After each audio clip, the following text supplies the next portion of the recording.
नमस्कार. प्राईम पॉईंटमध्ये मी सुहास आपल्या सगळ्यांचं स्वागत करतो.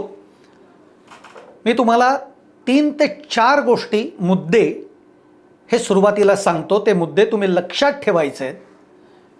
पहिला मुद्दा, सध्या 2 राष्ट्रवादींमधल्या ज्या भेटीगाठी झालेल्या आहेत आणि त्यातल्या प्रामुख्याने सुप्रिया सुळे अमित शहांना भेटतात आणि त्यानंतर लगोलग सुनील तटकरे अमित शहांना भेटतात.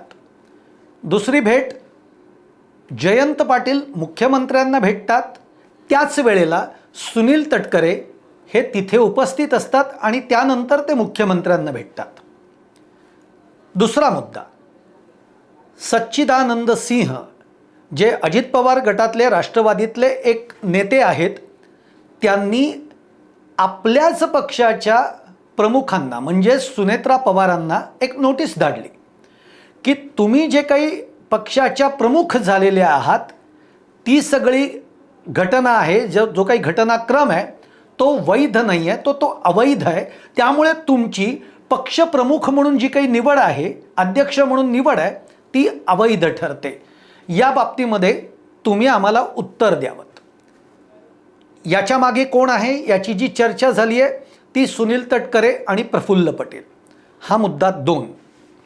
तिसरा मुद्दा, पार्थ पवार आणि शरद पवार यांच्यामध्ये तब्बल 3 तास बैठक होती आहे. हा तिसरा मुद्दा. आणि चौथा मुद्दा जो आहे तो आत्ता नुकतंच समन्वय समितीमध्ये 2 राष्ट्रवादींच्या विलिनीकरणावर भाष्य करण्यात आलेलं आहे. कारण जर हे विलिनीकरण झालं तर महाराष्ट्राच्या राजकारणावर सुद्धा याचा परिणाम होणार आहे. त्यामुळे आत्ताच्या या समन्वय समितीमध्ये एक या बाबतीमधली चर्चा होणं हा चौथा मुद्दा फार महत्त्वाचा आहे.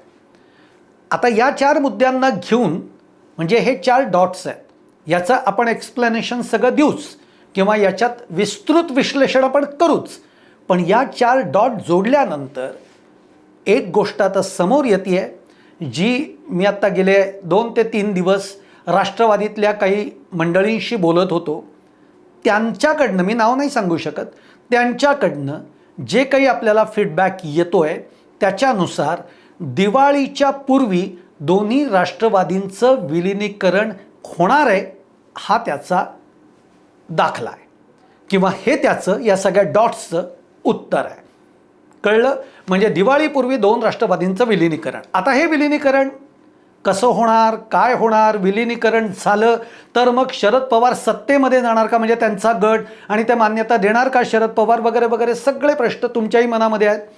त्याचाही खुलासेवार आपण याच्यामध्ये विचार करण्याचा प्रयत्न करू, जे मला कळलेलं आहे त्याच्यावर. तेव्हा हा व्हिडिओ अगदी शेवटपर्यंत बघा. व्हिडिओ आवडला तर लाईक करा, शेअर करा, चॅनल सबस्क्राईब करायला विसरू नका.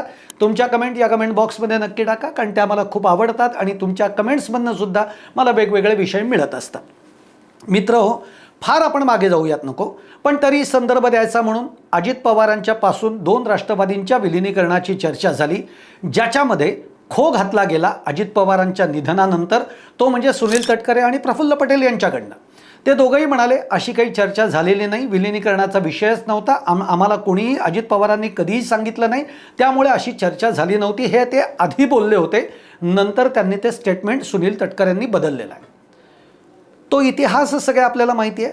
त्यानंतरच्या सगळ्या घडामोडींमध्ये मधल्या काळामध्ये ही चर्चा पूर्णतः थांबलेली होती. पण आता गेल्या 2 महिन्यांपासून ही चर्चा परत सुरू झालेली आहे. ही चर्चा सुरू झाली आहे ती म्हणजे अर्थातच आपमधले खासदार फुटले, त्याच्यानंतर तिकडे पश्चिम बंगालमध्ये सत्ता आली, तृणमूलचे 20 खासदार त्यांनी एका वेगळ्या पक्षामध्ये फुटून प्रवेश केला तृणमूलमधनं. त्याच्यानंतर इकडे महाराष्ट्रामध्ये आपण बघितलं तर उद्धव ठाकरेंच्या शिवसेनेतले 6 खासदार फुटले. हे खासदार का फुटत आहेत? तर बाबा, डिलिमिटेशनचं जे काही बिल येणार होतं या अधिवेशनामध्ये, त्यासाठी या सरकारला खासदारांच्या संख्येची गरज आहे आणि म्हणून हे खासदार फुटले. मग अशा वेळेला आपल्याला शरद पवारांच्याही खासदारांची गरज आहे.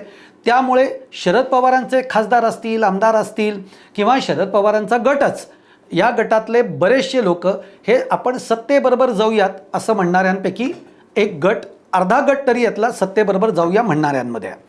तो का म्हणतोय तर एक लक्षात घ्या, मुळामध्ये राष्ट्रवादी हा जो पक्ष आहे, जो शरद पवारांपासून सुरू झालेला आहे, शरद पवारांच्या विचारधारेतनं सुरू झालेला आहे, शरद पवार त्याचे संस्थापक राहिलेले, तो फुटलेला नंतर आहे, अजित पवारांच्या नंतर तो फुटला, पण या पक्षाची विचारधाराच ही कायम सत्तेबरोबर राहण्याची राहिलेली आहे. यांना सत्तेशिवाय ते राहू शकत नाहीत, हा त्यातला वस्तुस्थितीचा भाग आहे.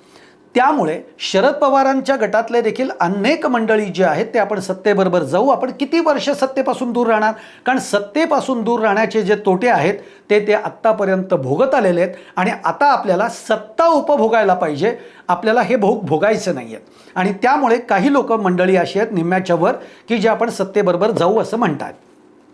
मधल्या काळामध्ये शरद पवार असं म्हणाले, ज्याला जायचं आहे तो जाऊ शकतो, मी काही या विचारांमध्ये जाणार नाही.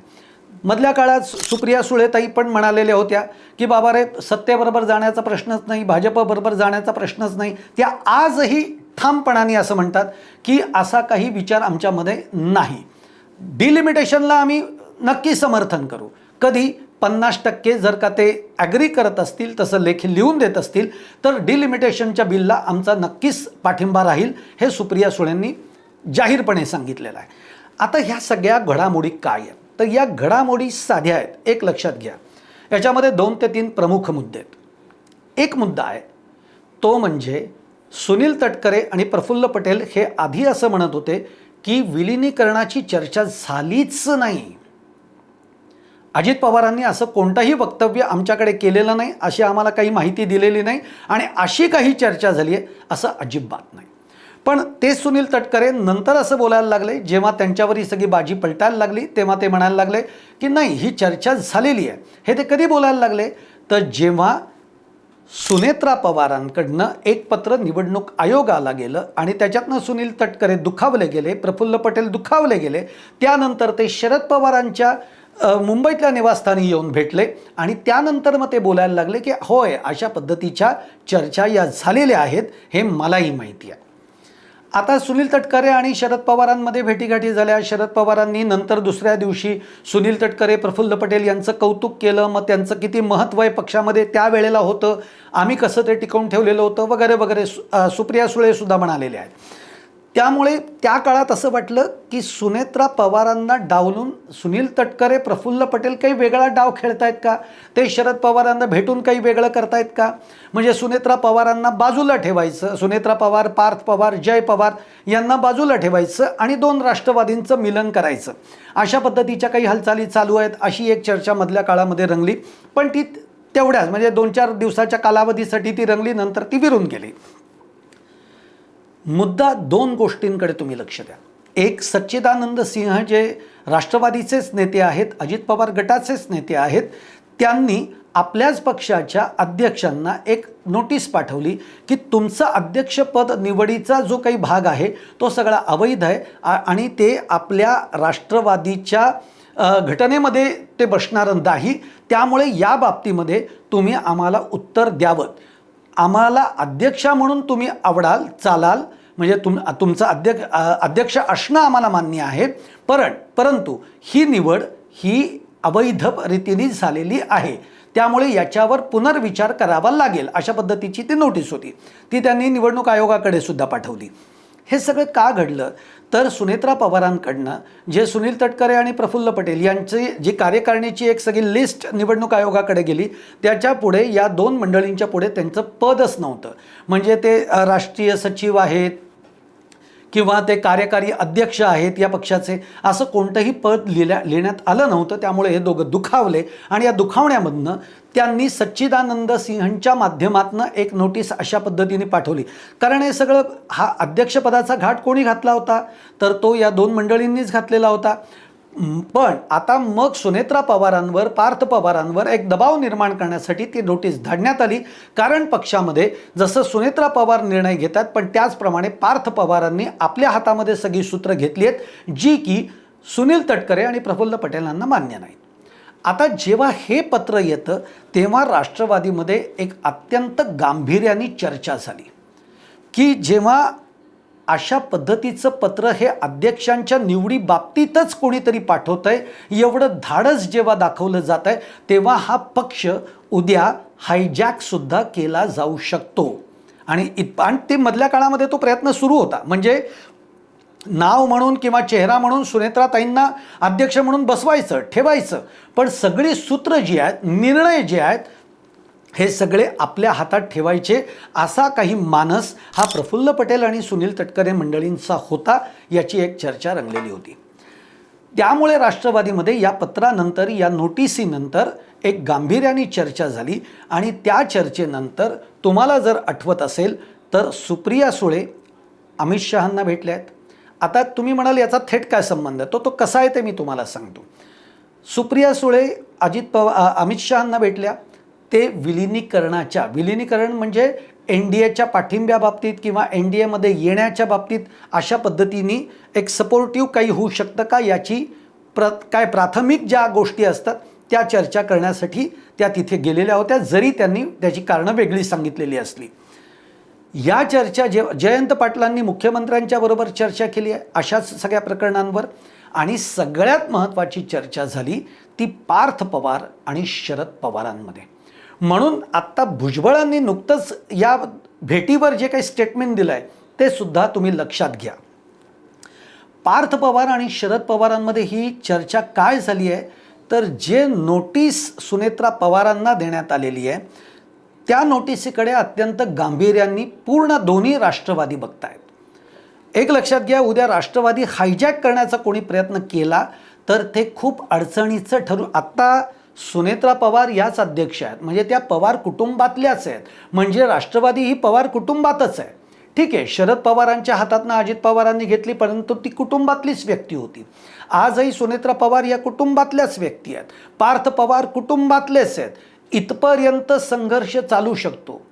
परंतु उद्या बाहेरच्या मंडळींनी जर का राष्ट्रवादी हायजॅक करण्याचा प्रयत्न केला आणि कोणी अशा पद्धतीचं धाडस करत असेल तर मात्र आता याच्यावर गांभीर्याने चर्चा करायला हवी. ती अशा एक लक्षात घ्या, शरद पवारांनी जरी सुनील तटकरे आणि प्रफुल्ल पटेल यांचं दुसऱ्या दिवशी जरी कौतुक केलेलं असलं तरी तो शरद पवारांच्या एका राजकारणाचा भाग आहे. शरद पवारांचं राजकारण हे कधीही ते जे काही बोलतायत याच्यावर विश्वास ठेवून जर का दुसऱ्यांनी ते घेतलं तर तो फसला म्हणून समजायचं. तर त्यामुळे जरी प्रफुल्ल पटेल सुनील तटकरे यांचं कौतुक झालेलं असलं शरद पवारांकडनं तरी ते याचा अर्थ प्रफुल्ल पटेल आणि सुनील तटकरे हे आता शरद पवारांच्या अधिक जवळ गेले असं म्हणता येत नाही. चर्चा ही आहे की पार्थ पवार आणि शरद पवारांच्यामध्ये जी चर्चा झाली ती दोन राष्ट्रवादींच्या विलिनीकरणाच्या बाबतीमध्ये अत्यंत गांभीर्यपूर्वक चर्चा झाली आहे. याच्यामध्ये हेच बोलण्यात आलेलं आहे की बाहेरची व्यक्ती एक सच्चिदानंद सिंहसारखा नेता हा अध्यक्षांना हे पत्र पाठवतो, हे गंभीर आहे. उद्या जर का या मंडळींनी हा पक्ष हायजॅक करायचं जर का काही घाट घातला तर तो अधिक त्रासदायक ठरेल.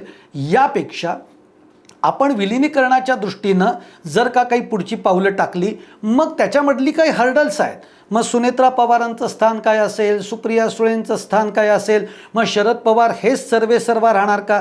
आज दोन्हीही राष्ट्रवादीच्या लोकांशी जर का तुम्ही बोललात तर दोन्हीही राष्ट्रवादीतली लोक हेच म्हणत आहेत की शरद पवारांचं सर्वेसर्वा असणं हे आम्हाला चालणार आहे. त्याचबरोबर सुनेत्रा पवारांचे आदेश आम्ही नक्की मानू. सुप्रियाताई सुळे या डे टू डे कारभारामध्ये जे काही लक्ष घालतील तेही आम्हाला चालणार आहे. पण आमचा सुप्रीमो कोण असेल तर ते शरद पवार असतील. त्यांच्या विचारातून त्यांच्या मार्गदर्शनाखाली जर ही राष्ट्रवादी चालली तर ती एकसंधतेनं चालेल आणि ती वाढेल, जे आज फाटाफूट झाली आहे. हे दोन्ही राष्ट्रवादीच्या मधल्या नेत्यांचं म्हणणं आहे.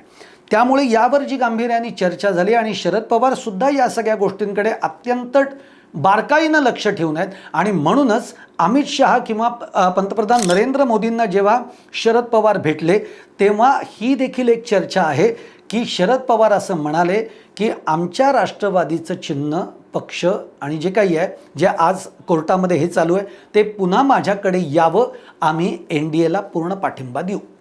हे शरद पवार असं का म्हणालेले आहेत याचं कारण आता या चर्चा कुठेतरी सुरू झालेल्या आहेत. आणि सगळ्यात महत्त्वाचं म्हणजे सुप्रिया सुळेंनी जे आत्ता मधल्या काळामध्ये एक स्टेटमेंट केलं आहे, ते स्टेटमेंट आपल्या अनेकांना असं वाटलं असेल, अगदी आपल्याला सुद्धा असं वाटलं असेल की ते स्टेटमेंट सुनेत्रा पवारांच्यासाठी आहे किंवा पार्थ पवारांच्यासाठी आहे किंवा अजित पवारांच्या राष्ट्रवादीसाठी आहे. सुप्रिया सुळेने स्टेटमेंट असं केलं की राष्ट्रवादी ही, या राष्ट्रवादीचे जनक हे शरद पवार आहेत, माझे वडील आहेत. या राष्ट्रवादीचे संस्थापक शरद पवार आहेत, माझे वडील आहेत. राष्ट्रवादी हा पक्ष शरद पवारांचा होता, तो शरद पवारांचा आहे आणि तो शरद पवारांचाच राहील, तो बाकी कोणाचाही असणार नाही. हे स्टेटमेंट सुप्रिया सुळेंनी केलं आहे. त्यावेळेला सगळ्या मंडळींनी या स्टेटमेंटकडे, अजित पवारांच्या राष्ट्रवादीतला उद्देशून हे स्टेटमेंट केलं गेलेलं आहे असा जरी त्याचा अर्थ काढत असले तरी याचा दुसरा अर्थ, सच्चिदानंद सिंहांसारखे जे नेते आहेत की जे अशा पद्धतीची नोटीस ही राष्ट्रवादीला पाठवतात, असा कोणाचाही अधिकार नाही. कोणी अशा पद्धतीने याच्यामध्ये कायदेशीररित्या जर का काही करू पाहत असेल, कोणी आपला पक्ष, अजित पवारांचा जरी पक्ष असेल, तो हायजॅक करू पाहत असेल, कारण तोही राष्ट्रवादीच आहे, त्याचीही स्थापना ही शरद पवारांनीच केली आहे. त्यामुळे जर असे काही कोणाचे मनसुबे असतील तर ते मनसुबे आत्ताच तुम्ही काढून टाका. आम्ही या गोष्टींवर एक आहोत, एकत्र आम्ही चर्चा करतो आहोत. पुढे विलिनीकरण करायचं किंवा नाही करायचं हा आमच्यातला अंतर्गत प्रश्न नक्की आहे, त्याच्यावर आम्ही काय असेल तो गुंता सोडवू. परंतु ह्या पद्धतीच्या ज्या कृती या पक्षांमध्ये जर होत असतील तर त्याच्याकडे दुर्लक्ष करता येणार नाही, हा गर्भित इशारा या वाक्यांमधनं होता. आणि म्हणून मी सांगतोय की आत्ता सगळेजण असं म्हणतायत विलिनीकरण नाही, विलिनीकरण नाही, विलिनीकरण नाही. याचाच अर्थ विलिनीकरणाच्या चर्चा या जोर धरलेल्या आहेत. पार्थ पवार, शरद पवार यांच्यामध्ये अत्यंत गंभीरपूर्वक चर्चा झालेली आहे. एवढंच नाही तर पार्थ पवार आणि युगेंद्र पवार हे देखील एकत्र शरद पवारांना भेटलेत आणि आता तर पार्थ पवारांनी थेट 3 तास मुंबईतल्या निवासस्थानी शरद पवारांशी चर्चा केलेली आहे.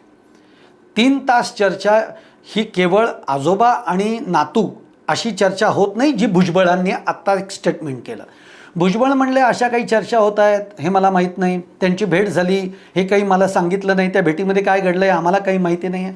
पण आपण या भेटीकडे असंच बघितलं पाहिजे, शेवटी ते आजोबा आणि नातू असं ते नातं आहे, कौटुंबिक नातं आहे, त्यामुळे ते भेटले असतील असं जरी भुजबळ म्हणत असले तरी भुजबळांना नाही आहे. कारण भुजबळ हे पुन्हा सुनील तटकरे, प्रफुल्ल पटेल या गटामध्ये येत आहेत की ज्यांना सुनेत्रा पवारांचं नेतृत्व हे तितकंसं मान्य नाही आहे, पार्थ पवारांचं हस्तक्षेप हे तितकासा त्यांना मान्य नाही आहे. त्यामुळे भुजबळांचं हे स्टेटमेंट काल परवाचं आहे. या ज्या सगळ्या अंतर्गत राष्ट्रवादी अजित पवार गटामध्ये जे काही सगळे हिंदोळे चालू आहेत, अंतर्गत प्रवाह चालू आहेत, अंतर्गत वाद चालू आहे, याच्यातनं काही वेगळं स्वरूप होऊ नये, त्यापेक्षा 2 राष्ट्रवादी एकत्र आल्या तर आगामी 2029च्या दृष्टीनं पुन्हा एक ताकद म्हणून, राष्ट्रवादी म्हणून, कारण आज ही ताकद विखुरली गेली आहे. अजित पवार असते तर गोष्ट वेगळी होती.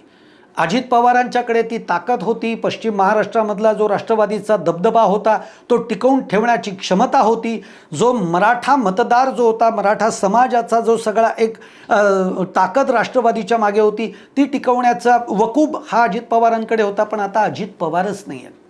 अजित पवारांच्या जाण्याने सुद्धा शरद पवार अंतर्बाह्य हेलावून गेलेले आहेत आणि त्यामुळे याची कल्पना ही दस्तूरखुद्द शरद पवारांना आहे, ही सुनेत्रा पवारांना आहे, ही पार्थ पवारांना आहे आणि ही सुप्रिया सुळेंना सुद्धा आहे. त्यामुळे ही गोष्ट आपण किती ताणायची याच्यावर आता त्यांच्या चर्चा सुरू आहेत आणि मग याच्यातनं हा गुंता कसा सुटला जाईल, मग सुनेत्रा पवारांचं स्थान काय असेल, पार्थ पवारांचं स्थान काय असेल, रोहित पवारांचं स्थान काय असेल, सुप्रिया सुळेंचं स्थान काय असेल, याच्यावर आगामी काळामध्ये जोरदार चर्चा होतील. आणि मी जे म्हटलं की दिवाळीपूर्वी 2 राष्ट्रवादींच्या विलिनीकरणाची बातमी ही कानावर येईल. आता प्रश्न येतो, मग 2 राष्ट्रवादींचं विलिनीकरण झालं तर आज एक राष्ट्रवादी सत्तेत आहे, मग शरद पवारांची राष्ट्रवादीसुद्धा सत्तेत येणार का, हा प्रश्न आहे. आणि म्हणूनच काल मुख्यमंत्र्यांच्या नेतृत्वामध्ये जी समन्वय समितीची बैठक झाली याच्यामध्ये हा मुद्दा त्यासाठी घेतला गेला की या विलिनीकरणाच्या शेवटी अंतर्गत या गोष्टी माहीत होत असतात. त्यामुळे जर का विलिनीकरणाच्या अशा काही गोष्टी झाल्या तर त्याचा परिणाम आज महायुतीमध्ये राष्ट्रवादी हा घटक पक्ष आहे त्या महायुतीवर याचा परिणाम होऊ शकतो. शिवसेना म्हणून शिंदेंच्या पक्षावर, इकडे भाजपवर या सगळ्या गोष्टींचा परिणाम होऊ शकतो. म्हणून याच्यावरही चर्चा झालेली आहे. याच्यातला दुसरा भाग असा आहे की देवेंद्र फडणवीसांना आत्ता दोन्ही राष्ट्रवादी आत्ताच्या काळामध्ये एकत्र याव्यात असं वाटत नाही आहे, कारण त्यांची रणनीती 2029च्या दृष्टीनं एक वेगळी आहे. जर का 2029ला भाजपला बहुसंख्य मतांनी जर का पुन्हा निवडून यायचं असेल तर राष्ट्रवादीमध्ये अशा पद्धतीची दुफळी असणं हे राजकीयदृष्ट्या ते त्याकडे तसं बघतायत. अमित शहांचं म्हणणं असं आहे की जर का तुम्हाला आम्हाला सपोर्ट करायचा आहे, पाठिंबा द्यायचा आहे तर दोन्ही राष्ट्रवादींचं विलिनीकरण आधी करा. याचा अर्थ अमित शहा एका वेगळ्या दृष्टिकोनातनं या सगळ्याकडे बघतायत की जर का शरद पवार आपल्याबरोबर पाठिंबा देत असतील तर शरद पवारांसारखा माणूस आपल्याबरोबर आहे हा संदेश देशात जातो, देशाच्या राजकारणात जातो. आणि दुसरं, जी काही पश्चिम महाराष्ट्रातली मराठा वोट बँकची जी ताकद आहे ती त्यानिमित्ताने आपल्याबरोबर राहू शकते. हा त्यातला एक भाग आहे. त्यामुळे दोन पातळींवर दोन संदेह चालू आहेत. परंतु यातनं मार्ग तर निघणार आहे, मार्ग काढला जाणार आहे आणि दोन राष्ट्रवादी या एकत्र येणार आहेत.